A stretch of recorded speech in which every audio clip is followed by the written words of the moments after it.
औज़ु बिल्लाहि मिनश शैतानिर रजीम बिस्मिल्लाहिर रहमानिर रहीम। तो प्यारे भाई, आज हम आपकी खिदमत में फिर एक नई वीडियो के साथ हाजिर हुए हैं।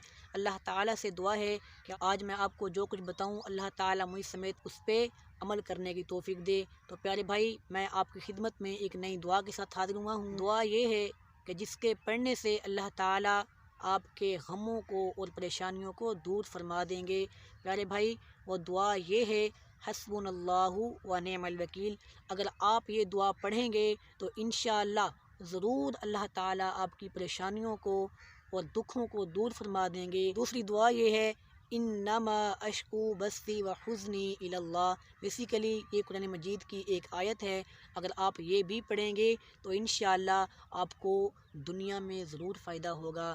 अल्लाह ताला से दुआ है, अल्लाह ताला हमें ये दुआ अपनी ज़िंदगी में पढ़ने की तौफीक दे, बार बार पढ़ने की तौफीक दे। प्यारे भाई, अगर आपको हमारी ये वीडियो पसंद आए तो सब्सक्राइब ज़रूर कर दें, शेयर कर दें और कमेंट कर दें। प्यारे भाई, मिलते हैं एक नई वीडियो में नए जज्बात के साथ, नए एहसासात के साथ।